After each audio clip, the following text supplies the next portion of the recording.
Today we're going to be discussing the swirling, shifting alliances, allegiances taking place across the Arab world. But first, a word on His Holiness Pope Francis. All roads will lead to Rome on Saturday, and although some of the guests will have been unwelcome to the late Pope Francis, all of the Western world's leaders at least will be there, including President Donald Trump. He said he's looking forward to being there, which is quite a peculiar thing to say about your attendance at a funeral. Pope Francis was, in my opinion, the greatest pope since Constantine. He was a champion of justice and a champion of the poor.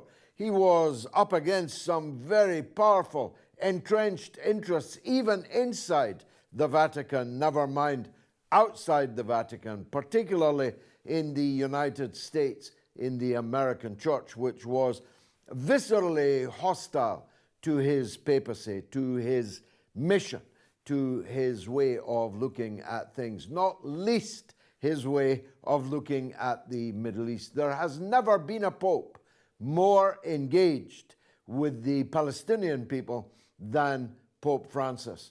The sight of the Holy Family standing in the stable in Bethlehem with a kafia underneath was enough to enrage the supporters of the apartheid state and their supporters even within the Catholic Church in the Vatican and around the world. The fact that on his deathbed, Pope Francis called the Church of the Holy Family in Gaza every single night at 8 p.m. to check that his parishioners had eaten was enough to drive them crazy. There are not many world leaders, heads of state, that gave a damn about the people in Gaza. By the way, once upon a time, before the Nakba in 1948, almost all of the Palestinians in Gaza were Christians. The population was then swollen with those who were ethnically cleansed in the Nakba from Jaffa and elsewhere. They were driven into the Gaza Strip, which became the entity that we know today. But originally, it was a Christian place, and the Pope never forgot his flock, and he never forgot that the Palestinian people were one, Muslim and Christian, that the Palestinian people were one people, united in their determination to liberate their country, to restore justice to its people, and to stand tall amongst the nations. Pope Francis met the Ayatollah Khamenei. Pope Francis was mourned by the resistance movements around the Middle East. Muslim resistance movements recognized that this Pope was somebody special. So let's not judge him by the company that turns up for his funeral. Now, as I said at the beginning, today we're going to talk about the remarkable, shifting, swirling alliances that are taking place in the Middle East. The son of the king of Saudi Arabia, the defense minister of Saudi Arabia, recently made a high-level, high-profile official visit to Iran. The Sultan of Oman is presently this day meeting with President Putin in Moscow. The Russians have just concluded an important oil deal with the United Arab Emirates, gas and oil with Qatar. The Egyptian government has just taken delivery of the first of a considerable number of Chinese warplanes, which is driving the Americans crazy. The pattern of shifting alliances was clear at the BRICS summit in Kazan in Russia.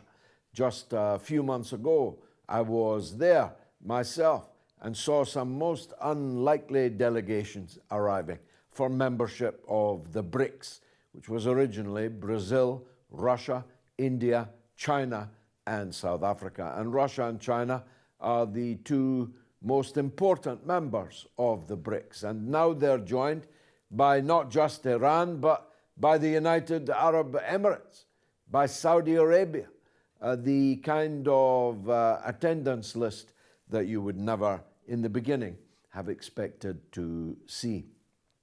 Turkey's alliance with Israel was manifest in the talks that took place during the week about the continuing carve-up of Syria, where all kinds of horrific crimes continue to take place on a daily basis. Basically, Turkey and Israel are deciding lines of demarcation so that they don't clash with each other. We couldn't have Turkey clashing with Israel, could we? You've come to the right place to discuss all of this. It's Have It Out with Galloway.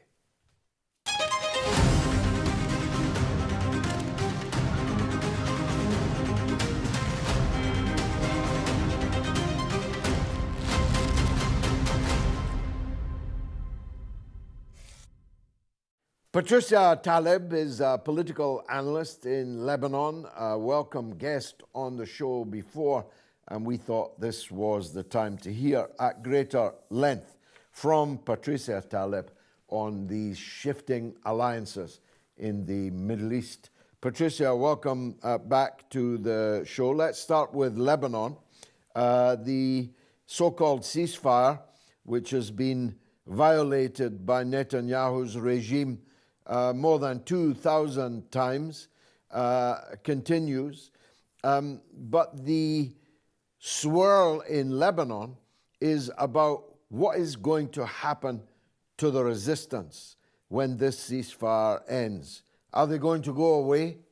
Thank you for having me, George.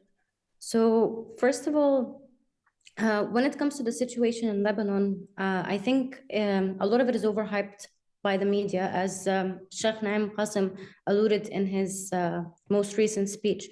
So the shift has turned from Hezbollah respecting the ceasefire agreements very rapidly and very quickly to a shift of pushed by by Americans funding journalists to speak about it and doing a propaganda campaign, but additionally on that, also doing applying some diplomatic pressure. And it's turned into a discussion about the weapons and Hezbollah essentially surrendering its weapons.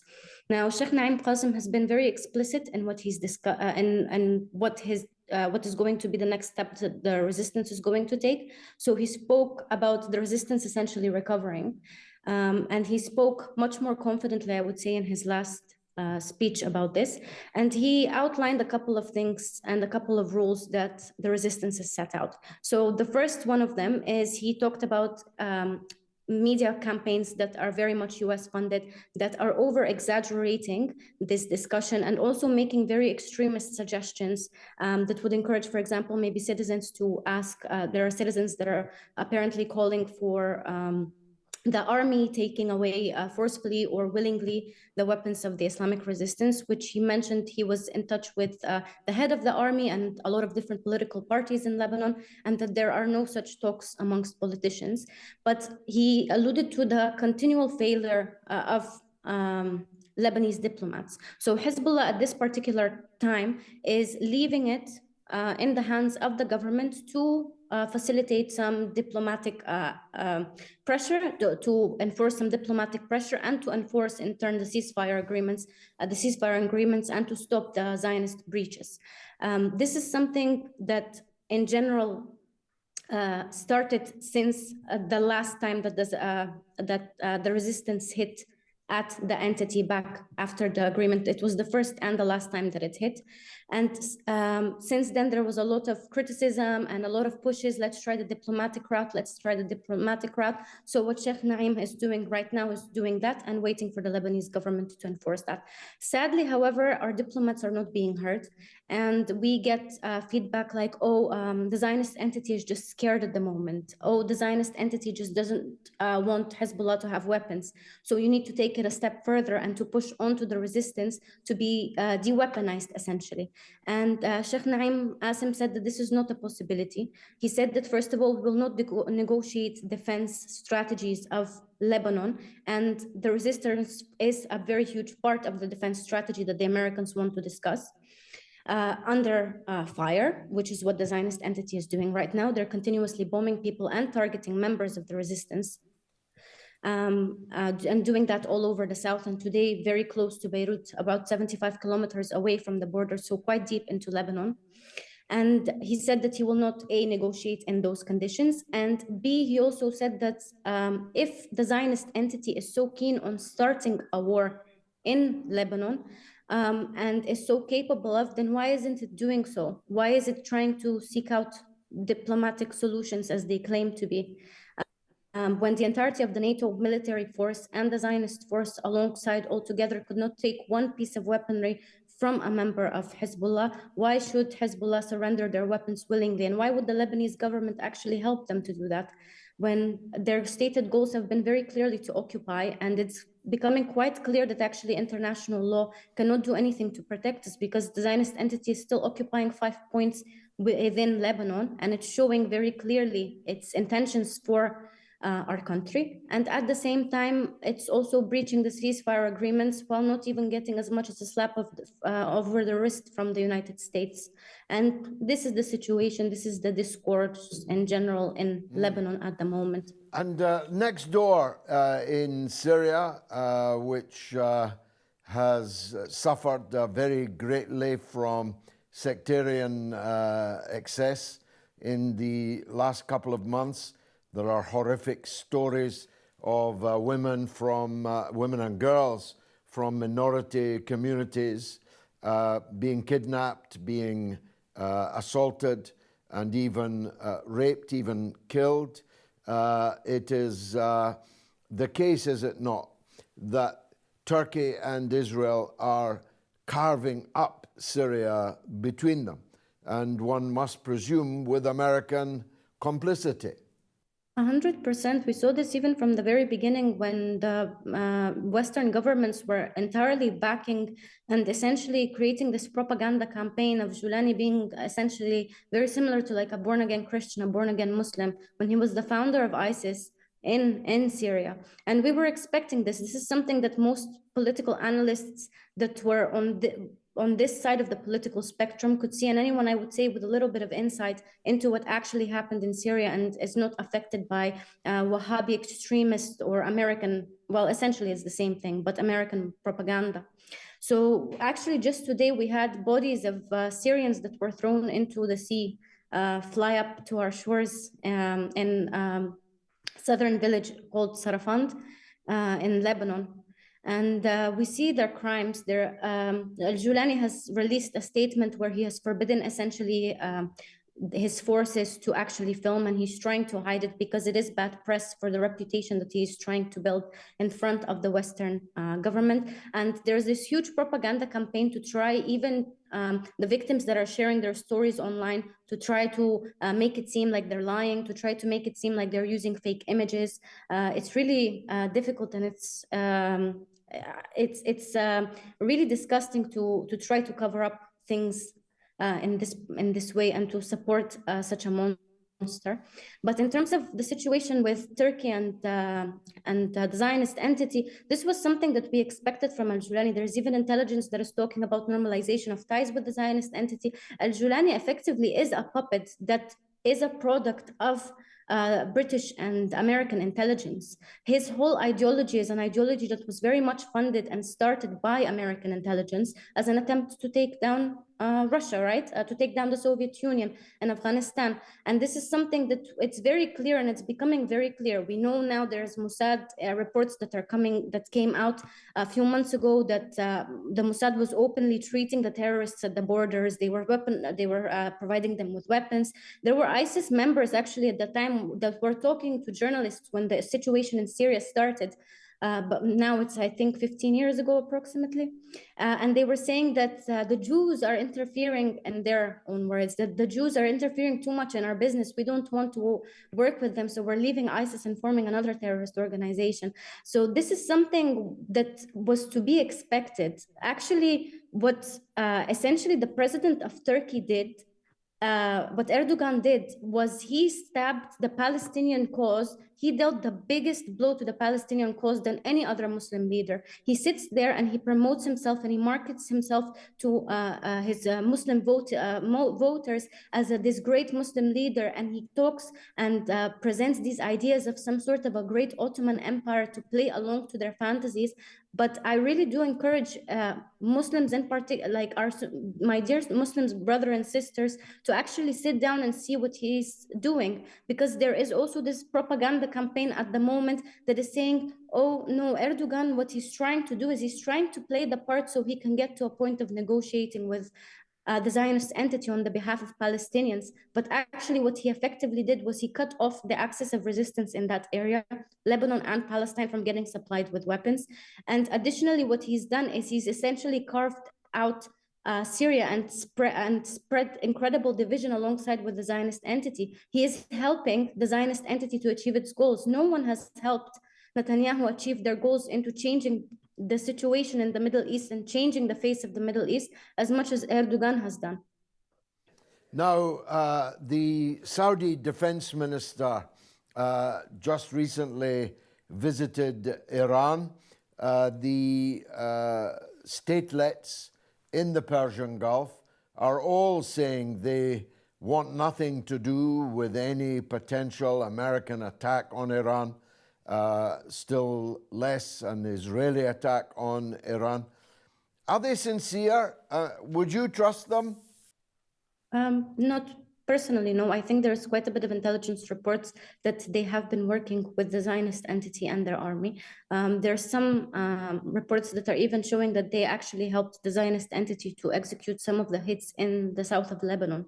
And they have routinely shown that the Saudi regime in particular is not interested in anything that is not of American interest. So I think even his presence in Iran is not a presence that they don't move an inch, maybe not even a centimeter, they move from their chairs unless they have the permission of the Americans. And we've seen this with everything. We've seen this with the war that they started on Yemen. That was a very much American interests war. There's absolutely no real Saudi interests in this. And they've effectively continued to weaken Arabs, and they have effectively continued to break and beat every single nation that tries to form some sort of an alliance that is an anti-imperialist alliance in the Middle East that would cut off American hegemony to our region. And they continuously talk about the Palestinian cause, but they have been, again, some of the biggest stabbers in the back of the Palestinian cause. We have seen them effectively talk about how much they care about Palestinians when they couldn't even put pressure with they couldn't even put any sort of economic pressure, for example, with the oil leverage that they have, the petrol leverage that they have, to even get as much as a cup of water to 2.2 million Muslims in Gaza. I think ideologically, they have no alliance with any of the actual real Muslim, actual ideological, Islamically ideological people of the Middle East as a government. And they've shown that while they've watched the genocide in Gaza, they have continuously helped the United States. They've continuously traded with them. And in fact, they have helped them also to stifle down the resistance that is trying to attempt to help their brothers in Gaza that are being slaughtered. And even to begin with, by extension, if a country is working for American interests in the Middle East, we should know that American interests are and American alliances are extremely feeble, that America turns around, and you can see this very clearly with Trump. Trump is a perfect example of this. So you see, they funded the war against Russia. They led a war against Russia essentially for years. Then the moment that they decided to turn around, he went ahead and he humiliated Zelensky in front of the whole world to see. You can see the way that he would raise the tariffs on China one morning, and then in the afternoon, he's talking something completely different behind closed doors. They continuously humiliate their allies. And we've seen how he's exited how they made a nuclear deal and then proceeded not to implement anything of that they agreed upon in that nuclear deal. We've seen how Trump paraded around talking about the Gaza ceasefire, and then the next in the upcoming weeks, he's talking about ethnically cleansing Gaza, and we see the slaughter that has restarted in Gaza. So there's anyone that by extension is acting as a proxy and is a manifestation, their actions are a manifestation of American interest in the region, can definitely not be trusted because they have no moral sense and they have shown no consistency. Finally, Patrisiya, the Pope has passed away. More than 1 billion Catholics in the world are in mourning, though in the American church there are many powerful forces who are quite pleased that the Pope has left the scene. What impact do you think Francis had in the Middle East, and how will he be remembered in your community? I think something that was very telling of how, in particular, the people of South Lebanon saw him was when we saw that the Islamic resistance in Lebanon issued a statement that was offering condolences for his passing. I think overall he's one of the best popes. I haven't lived in the ages of many popes, to be completely honest. I'm quite young. But I think in terms of as a Catholic leader, I actually saw a lot of hope in him. I saw that he extended, in particular me as a Shiite Muslim, he extended a helping hand to us, and he extended the hand of understanding. He met with our greatest scholars. So he met with Ayatollah Sistani and he met with Ayatollah Khamenei. So he's met with our greatest representatives and scholars that we get most Shiites would get their rulings from, and they would be a religious authority for them. And additionally, his stance for Gaza for Palestine in general has been something that was very heartwarming. And I actually want to offer my condolences to all of the Christians that are mourning his passing, because I actually saw that he is one of the very few leaders, and he is quite an important religious figure. I saw that he's one of the only leaders that actually cares about Middle Eastern Christians, to be completely honest, because Middle Eastern Christians have actually really suffered at the brunt of American interference, and they have been ethnically cleansed very brutally, I might add, with the as a result of the American interference in the Middle East. And nobody seems to be standing up for them because they are a minority and they do need a voice. And I feel like the Pope was a voice for those Christians. And he actually, the reason why they held on to him as well so dearly, and even Orthodox Christians now in the Middle East, I feel like they felt that was because he showed them love and he showed them genuine care and compassion. Patrisiya Taleb in Lebanon, thank you very much indeed for that tour of the horizon. Abdul Jalil Khan Rao is in India, frequent guest and a very wise one. Abdul, what do you want to say? Good afternoon, Mr. Galloway. Interesting situation developing in the Middle Eastern region right now. And like the honorable speaker said, that it's always more than meets the eye, considering the tensions between Kingdom of Saudi Arabia and the Islamic Republic of Iran. But after our discussion last time that we had regarding the United States facing a Suez Canal moment, I couldn't help but think, with all these tariffs, trade war going on from America's side, which Trump has intentionally or unintentionally launched all over the world, could this finally be a moment that could bring together these two superpowers or regional powers in the Middle East and put an end to the Middle Eastern Cold War between Saudi Arabia and Iran? Or is it just another diplomatic stance from the defense minister of Saudi visiting the Islamic Republic of Iran? Well, of course, it's a good question. I wish I knew for sure the answer. You heard our guest's analysis of it. I wouldn't go as far as her. There is an element of self-interest in these Persian Gulf Arab states or principalities seeking to protect themselves from any righteous revenge from Iran if America does attack Iran if Israel attacks Iran using the airspace, using the waters of these statelets, there's an element of self-interest in it. There's an element of hypocrisy in it, no doubt. But I suppose I lean more optimistically towards the point of view that says all these new deals and arrangements between Russia and China and one Arab statelet after another, that this is signs of shifting of the tectonic plates. Of course, that just might be wishful thinking, but it is my thinking, and I hope I'm not proved wrong in these next delicate days and weeks whilst the negotiations between Iran and the US continue. Thank you very much indeed, and good to see you again, Abdul. Let's go to Stephen Nemeth in Fort Collins in the United States. Stephen, welcome. What would you like to say? Afternoon. So the U.S. obviously going through more of a authoritarian spin right now, tailspin. From the international community's perspective, are we losing a gadfly or merely a noisy neighbor? Mm-hmm. Well, I don't know.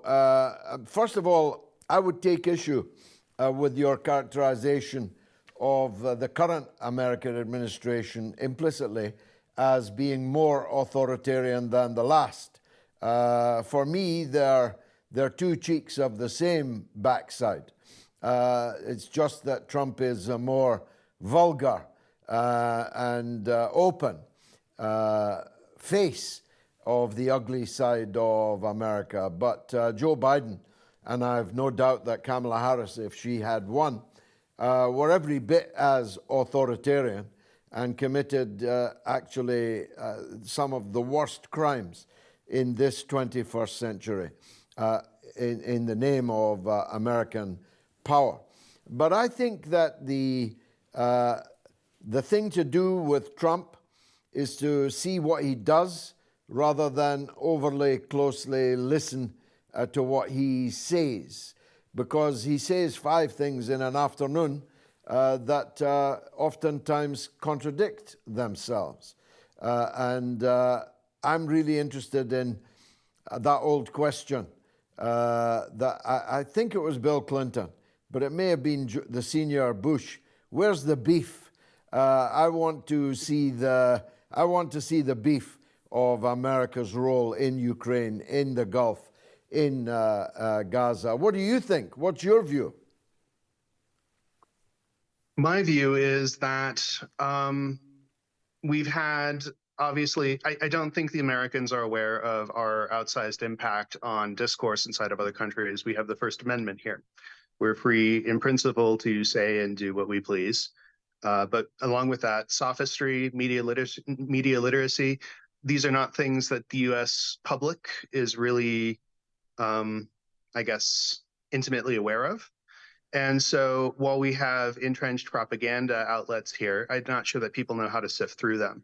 So to kind of reframe, maybe less about Trump, more about just the role of the US and under First Amendment protections, rejection of lay majesté, things like that.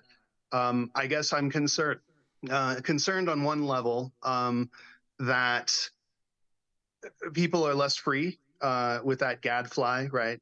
Criticisms of other nations may go down and there's no longer an outlet for that. But to your primary speaker's point, there may be less propaganda to accompany that as well. Well, I just saw that Mike Waltz appointed an actual, literal Israeli intelligence officer to the United States National Security Council just this afternoon. So the extent to which the US is beholden to certain foreign states ought to be far more deeply disturbing to the American public than it presently is. I think we're getting there, but we're a long way short, particularly as you have the First Amendment to protect you, at least if you're a citizen.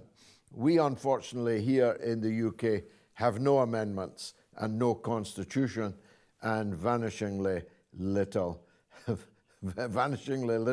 freedom. Let me go to London.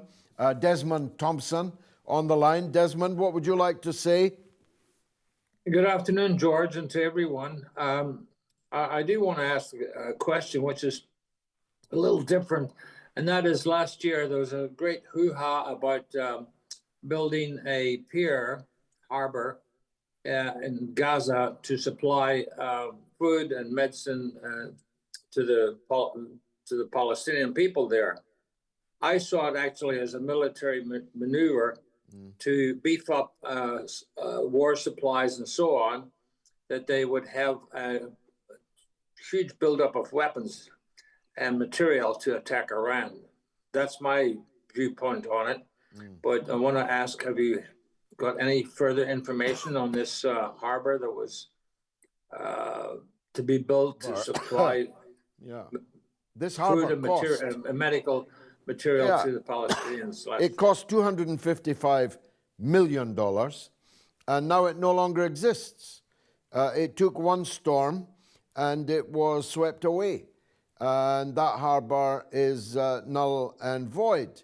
But it was used in the interim for an Israeli military raid into the Gaza Strip with the intention of trying to free some of their prisoners of war being held in Gaza. That's a very expensive piece of military assistance from one country to another. And for a piece of military hardware or kit that didn't even last a quarter, it didn't even last 3 months. So it was quite clearly not an attempt to get food and medicine and necessary humanitarian supplies into Gaza, because all you have to do that is open the gate at Rafah. And after that gate, there are scores of kilometers of parked up trucks with rapidly perishing food and medicine and humanitarian aid. There's no need to bring it in by sea. You could bring it in by road just with a simple telephone call to Netanyahu telling him to open the gate. Now, let me stay in London, go to Neil Harris, who has a point of view. Neil, most welcome. What do you want to say, sir?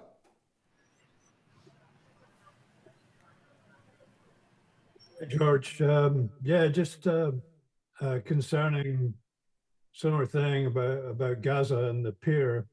What speculation that the pier might be a plan by Biden to insert U.S. troops into the equation, but also questions really about Israeli expansionism and how Syria might be used to implement Israel's plans for territorial expansion to Iraq, what they call Greater Israel. Yeah, well, I mean, there's no doubt that ideologically, Zionism claims all of the land, all the way to the Euphrates, which of course includes Saudi Arabia.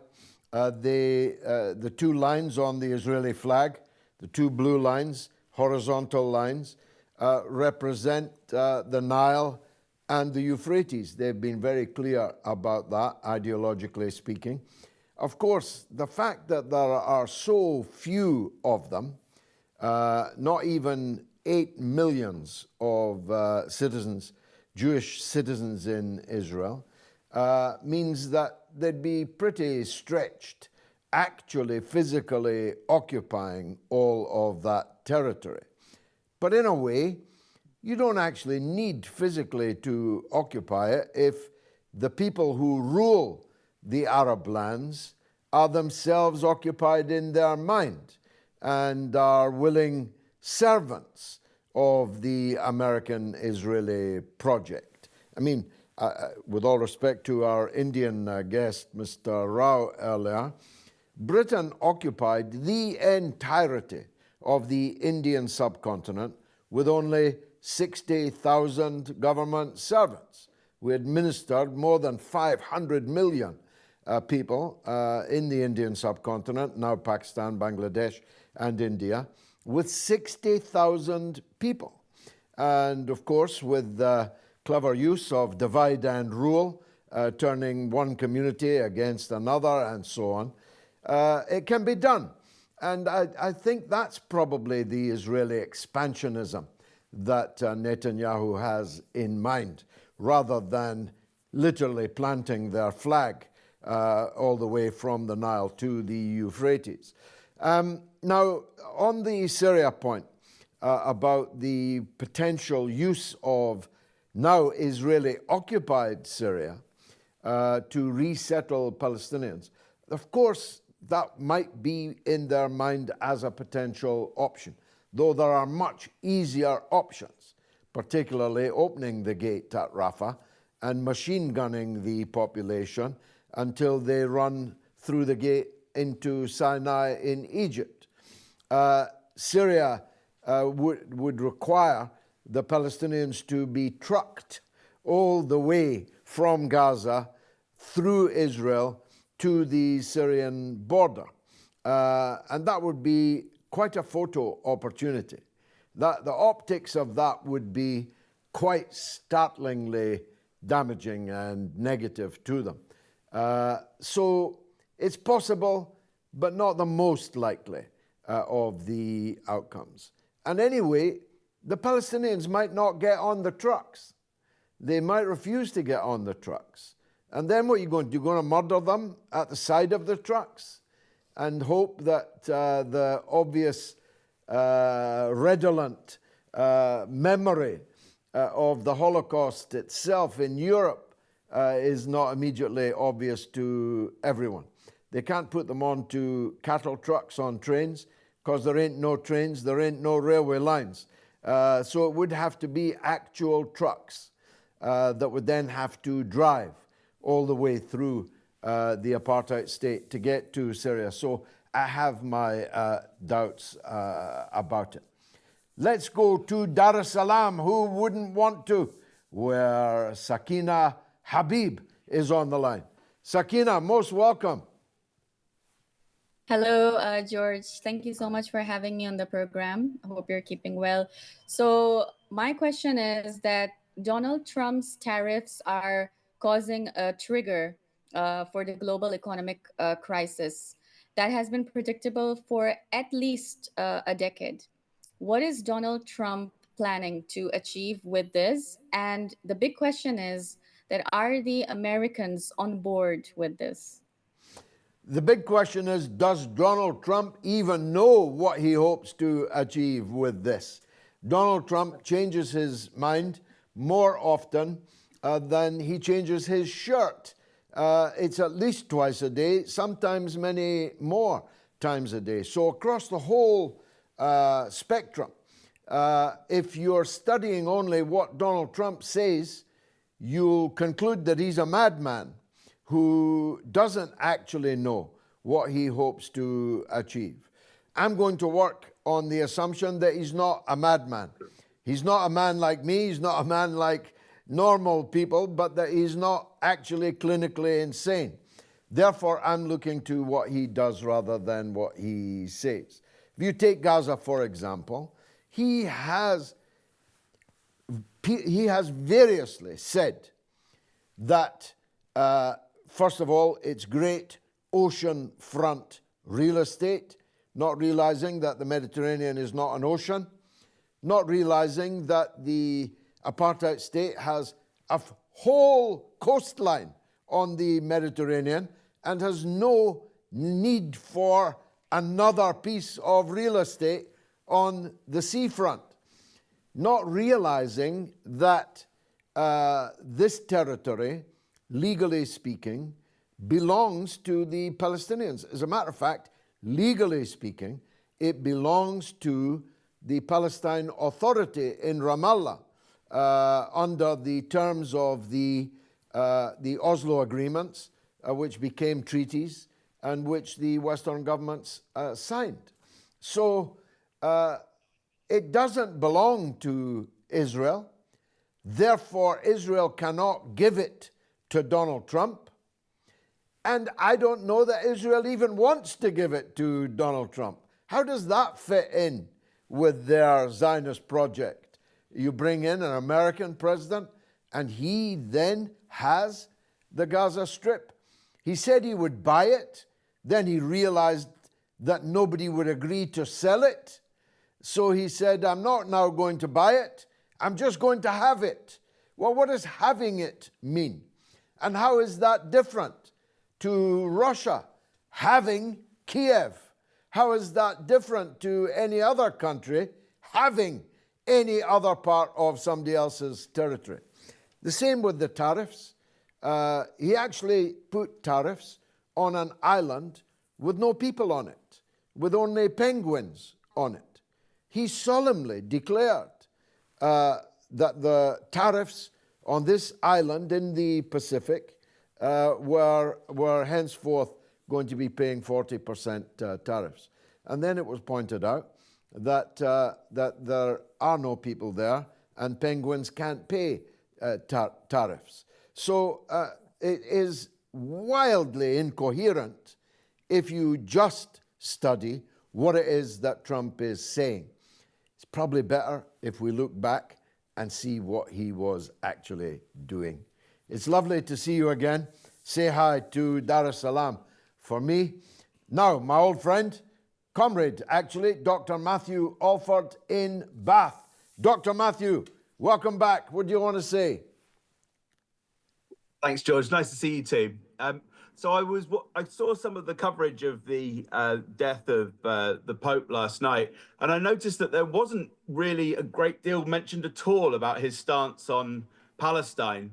It made me think a little bit about when Nelson Mandela died, and indeed previously when Martin Luther King was a very popular figure. Their stances on more radical issues like Palestine in particular in Mandela's case, and also Martin Luther King when he was opposing class warfare rather than simply racial divisions. Really the reception to those people's deaths and those people's lives were marked by the media coverage, which was opposed to looking at their more radical and arguably even more important aspects of their lives and their work. I was wondering if you'd noticed that same pattern with these important figures, and whether you had anything more to say about the Pope's death and the reception of his death. Well, only vicariously, Doctor, because for the goodness of my health, I don't watch any mainstream media. But I have secondhand, through voices like your own, absorbed the fact that they went to tortuous lengths to avoid the elephant in the room, which is the Pope's relationship to Gaza. The mass media doesn't even want people to know that there are any Christians in Gaza, let alone that the head of a church of 1.2 billion people called them every night on the phone, on FaceTime. Every night at 8 o'clock, the Holy Family Church, the whole parish came round and talked to the Pope, even in his deathbed. You can't get a more deep and organic connection between a head of state of such importance, head of a state with 1.2 billion followers, is a mighty head of state. And so the Western media just have to ignore that. The BBC and others have to focus on the bland, the anodyne, whether he wore red shoes or black shoes, whether he checked out of the papal apartments and went to live in the guest house with the other workers that he had always lived at in the Vatican, whether he paid his own hotel bills and so on. They're forced to focus on that because they cannot focus on that elephant that is in the room, that we have just lost a pope who stood fast with the Palestinian people in their agony, who never lost. I mean, I saw a brilliant video today, Matthew, in which Netanyahu says, like a gangster, Jesus, yeah, we knew Jesus. He spoke Hebrew. And the Pope contradicted him immediately and said, actually, Jesus spoke Aramaic. This sharpness, I don't know if Netanyahu's so stupid that he didn't know that Jesus spoke Aramaic, or he thought the Pope was too stupid to know. But this is the combative kind of man that Pope Francis was. I had the great honor of talking with him in the Vatican just last summer, and I'm very glad that I had the opportunity to do that, and your opportunity to respond today. Last caller is Naeem Malik in Germany. Naeem, welcome back. What have you got for us? Hello, good afternoon, Mr. Galloway. First of all, my condolence to all the Roman Catholics and those who follow Pope Francis. As far as I know, that Vatican is fairly strong institution, but it keeps a very low role. Pope Francis spoke, as you said, for Gaza, but as a whole, could you explain what exactly is the role of the Vatican, or do they keep a low profile purposely? Yeah, I don't well, thanks, Naeem, for being brief, because we're running out of time. But they walk softly, but they carry a big stick. The man I'm hoping who will be the next pope is the Secretary of State. And he played a very important role, for example, in the lifting of restrictions, now reimposed, in the Obama period on Cuba. He played an important role in various sensitive international negotiations, but they do it very quietly. The fact that the Pope is primus inter pares doesn't invalidate the obvious fact that he has to deal with a huge bureaucracy, the Curia, the cardinals, the bishops, and the civil servants inside the Vatican, who I can tell you are a very powerful and formidable bureaucracy, as powerful and formidable as any large state bureaucracy in any overly bureaucratic country. So the Pope had to fight his way to the positions that he took and publicly enunciated through very stiff opposition. And as I said, with the visceral opposition to the point of hatred of the hierarchy in the church in the United States itself. Now, alas, we've run out of time. But I hope you've enjoyed the tour of the horizon from the Yemen to the Vatican and points in between. And if you did, come back next week at the same time in the same place to have it out with Galloway.